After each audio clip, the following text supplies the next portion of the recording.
We've spoken a lot about the rupture repair process because this is one of three ways that trauma, or specifically relationship trauma, impacts our lives. The other two are emotion dysregulation and a negative self-concept. Today I want to focus in on emotion dysregulation, or what we might call the window of tolerance. Now, essentially, the window of tolerance is the ability to regulate our emotions so that we can limit or reduce the autonomic response of fight, flight, or freeze that happens when we get triggered. Now, one of the core issues with trauma is that it shrinks the window of tolerance. Let me say that again because that's really important. Part of the impact trauma has on our emotional life is that it shrinks our ability to be able to manage in a tolerable window where we feel calm, confident, connected, and we can feel clarity and compassion about ourselves and others. Because when we operate within the window, those are what essentially we have access to, those feelings of calm, confident, connected, compassion, clarity for others. So today we're going to talk about the window of tolerance, and we're going to talk about what happens when we pop outside that window, and we're going to talk about some strategies to be able to help us stay within that window. Welcome to Trauma-Free Relationship. I'm Tom Philp, your host, and as a therapist, I've spent over 10,000 hours helping couples work through their trauma so they can repair ruptures, heal their wounds, and communicate from a place of wholeness and connection. Let's get started.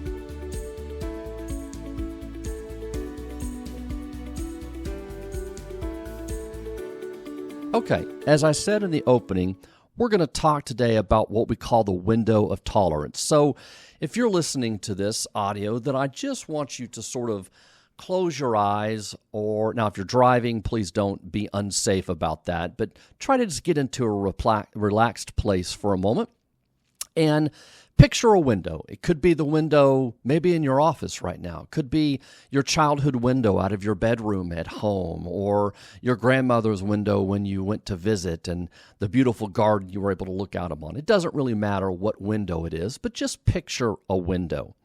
Now, as I said in the opening, everything that's within that window are areas in which we can tolerate and manage our emotional life that more often than not leaves us feeling calm, confident, connected. We have clarity. We have compassion for others. This usually is areas where we feel competent in who we are, in what we do, and though there is some fluctuation, typically if we stay within that window, we tend to generally be able to draw on all those capacities that I just talked about. Now for a moment, I want you to picture above the window. This is what we call hyperarousal. So when we get triggered, when our heart rate immediately jumps from 60 beats per minute to approximately 100 beats per minute, then we call this flooding. And when we go above the window, we become hyper-aroused. And as such, we tend to be anxious or angry or overwhelmed or maybe feel out of control. And our body goes into what we call a fight or flight response.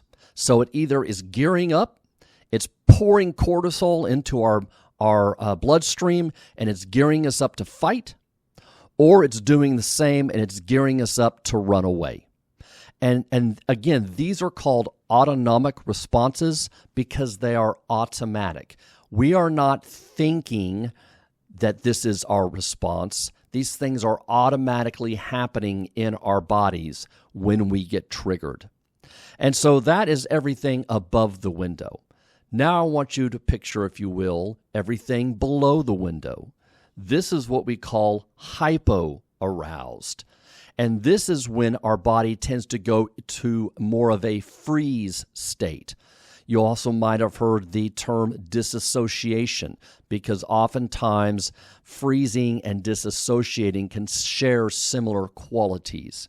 And so when we are hypoaroused, we are more spacey, we're zoned out, we're numb or frozen. And our body just wants to shut down. It's not something that we choose, it's just a reaction that happens.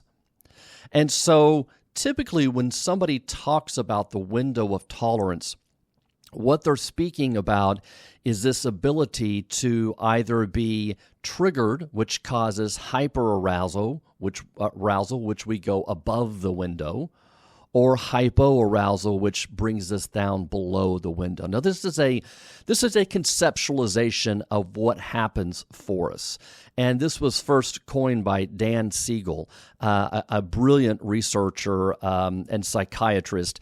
And he talked about this window of tolerance. He talked about people with trauma, especially relational or complex trauma, that tend to get triggered and have difficulty regulating their emotions.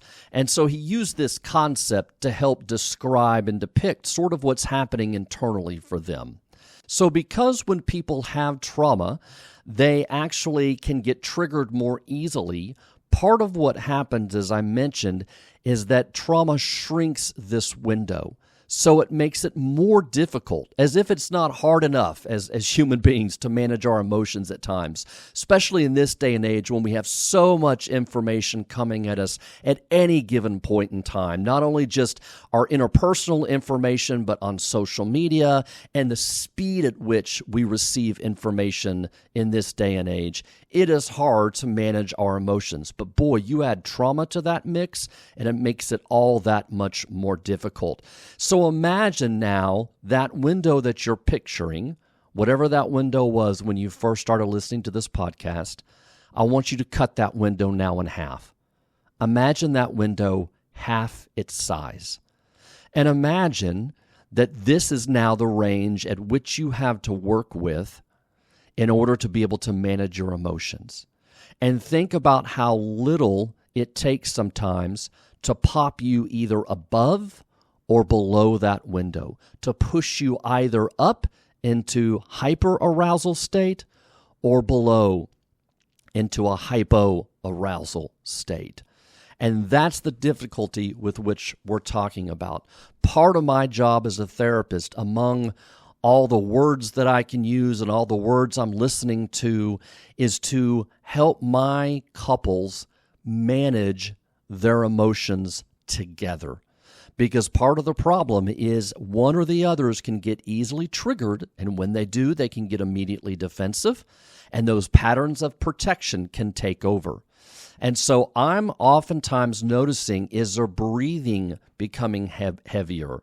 If I can sit close enough and I see their eyes, are their eyes becoming dilated? Am I noticing at all?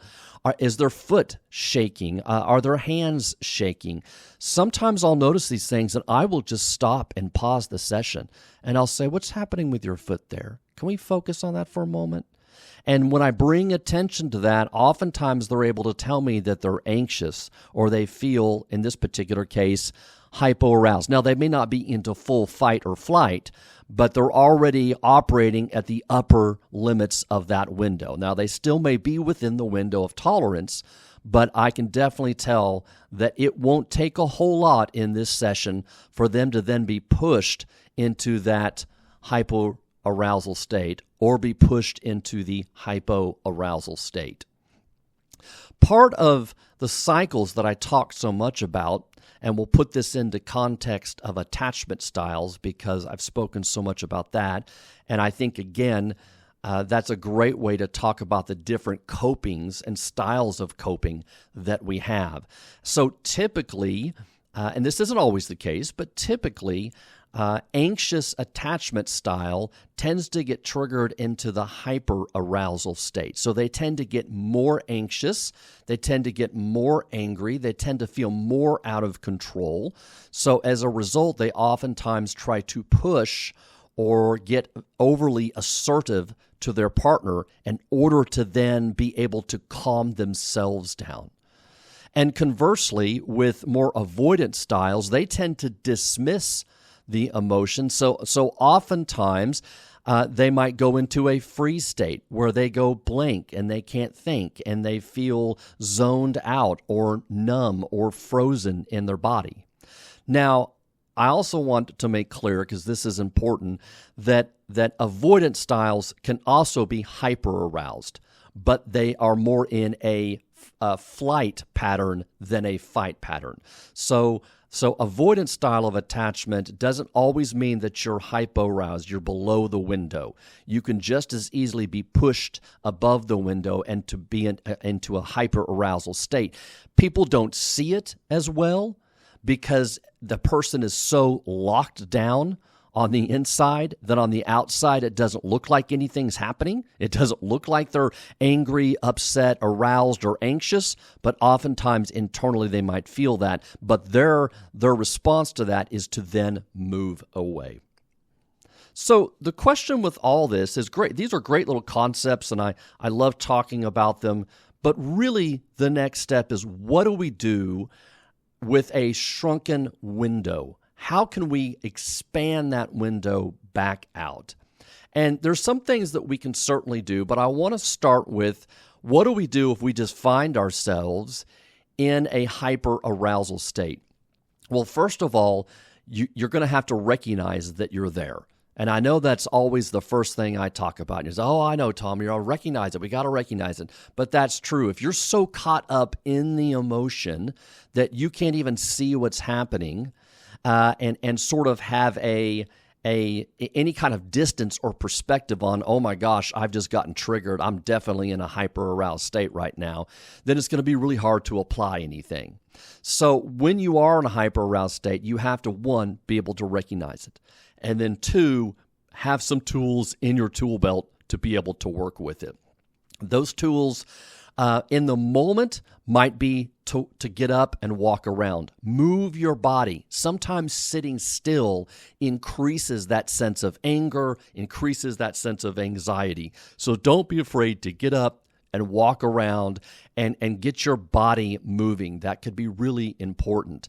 Also, at times, if you feel like you're really upset, you need to be able to have some kind of a grounding technique. So maybe you need to put your hand on your leg and feel the fabric of your pant, whether it's shorts or long pants, it doesn't matter, or even your bare leg. What does your hand feel like rubbing up against your leg? Can you sort of bring yourself back down into the here and now, into this moment? Tuning into somebody's voice, probably not the partner's voice that just triggered you, but tuning into a memory of a soothing other is really important. So if you had a grandmother or you had a father or somebody growing up that was always that sort of safe place for you, try hearing their voice. Try evoking their voice inside of you so that you can begin to use that to self-soothe. So those are some short-term, immediate things that you can do. Long-term, if you know that, well, I typically tend to be hyper-aroused, meaning when I get triggered, I move into a fight or flight, which means I feel lots of anger, anxiety, frustration, then long-term solutions are you need to be doing some yoga techniques or some type of meditation. Because what you're going to really need to be able to do is learn how your body's barometer, just like a temperature gauge outside, right? As the day heats up, you can watch the mercury in the temperature gauge increase and rise up as the temperature outside rises.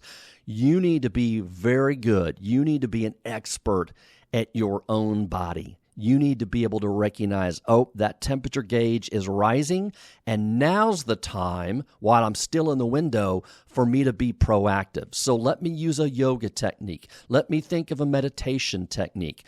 Let me do some of those things I'm proactively doing so that it can really help me be able to prevent, or at least slow down at the very least, being pushed outside that window. All right, so those are a couple techniques that can be used for hyperarousal. What about hypoarousal? First of all, I think giving yourself time, because remember, in hypoarousal, you're freezing up. So you're spaced out, you're zoned, you could be disassociating a little bit, so feeling like you're not quite in your body. Certainly taking a break, calling a timeout, saying you need some space, and going to a place where you feel safe. Maybe that's going to a couch and hugging a pillow. A lot of times, and at first when this happened, I didn't quite understand it years and years and years ago, but I have some throw pillows on my couch. And oftentimes when couples will come in, one or even both partners, they might actually hug the pillow.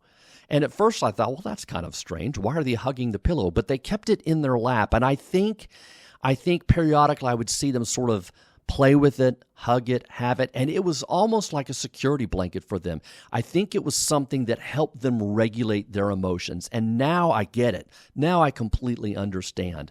So if you find yourself in a hypoarousal state, you're going to need to give yourself some time so that you can show back up for yourself, that you can sort of, with the lack of a better term, come back online mentally, so to speak. And that may take a little while, depending on the severity of the trauma. Sometimes that might take a few minutes. Sometimes maybe it'll take a few hours, and that's okay. It takes what it takes for you. This is all about you beginning to recognize this and being able to work on this aspect of yourself, this traumatized part that has these coping strategies that you use. Remember, and I probably don't say this often enough, your coping style is hard-won. It is deserved. It makes complete and total sense to me why you cope the way you do, because your body had to learn to respond, that there were not other responsive figures in your life when you felt overwhelmed and when you desperately needed somebody there. So this is your style of coping with that. And so as we grow up, when we continue to lean on these styles of coping, when we continue to lean on our attachment strategies too often, then it can really create issues for us in terms of how we regulate our emotions and being able to repair ruptures in our relationships that are inevitable, that are absolutely going to happen just because we're human beings and ruptures happen. So one of the things you can do is just take a break if you're hypo-aroused. You need to be able to calm your nervous system. So being able to breathe in slowly and then breathe out slowly. What this does is this is able to activate two different nervous systems in your body that allow you to then sort of come back and emerge back within yourself. So breathing work to calm your nervous system is important. Use some cognitive techniques. So distract yourself. Look around you. Can you describe something in detail?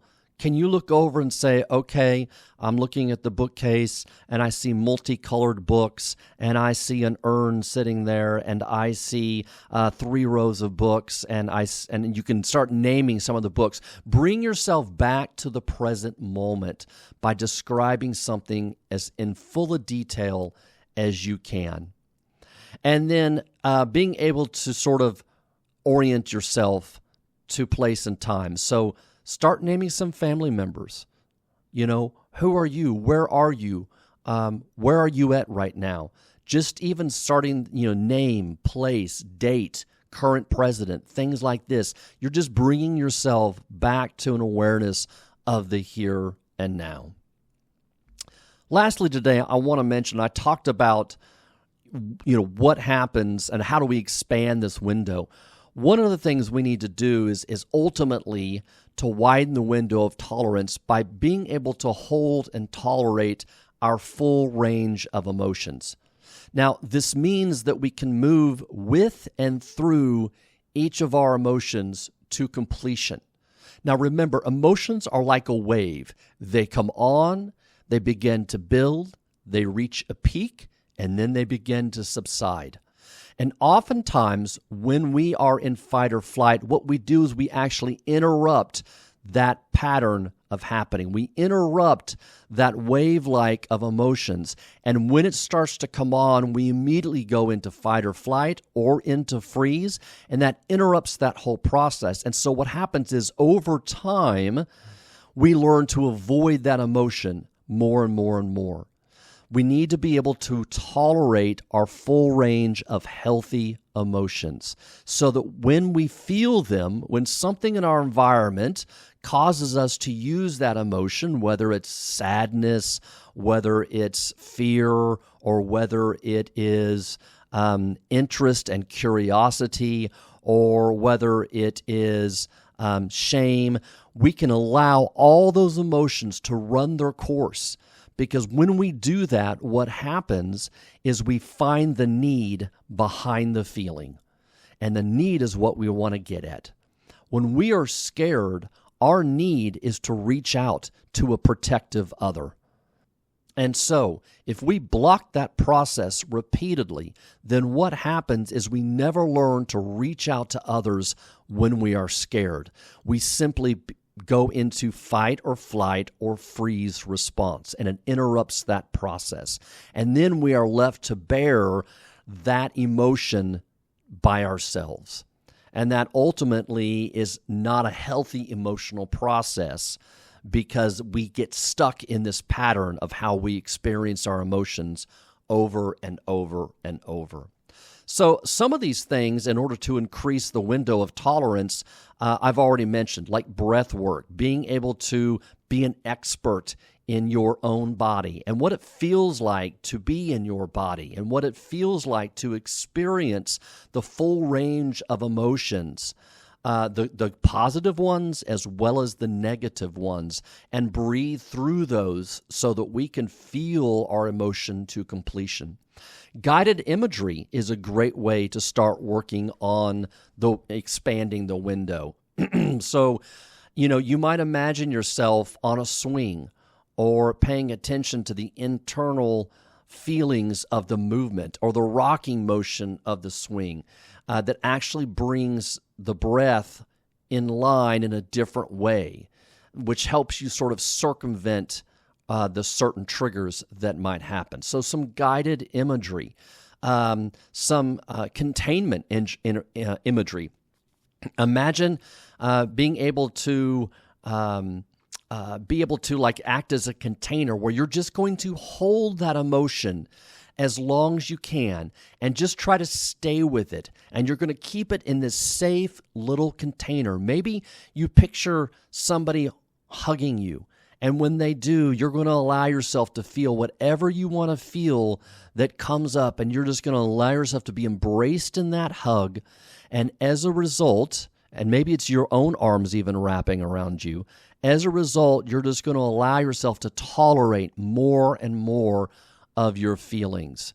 And of course, finally, having a safe place or even a sacred place where you can let yourself process these emotions. Maybe it's in your closet, in your bedroom, or maybe it's another part of the house where you feel most safe, where you can actually practice on some of these guided imageries that I'm talking about. These are some ways that you can expand the window of tolerance.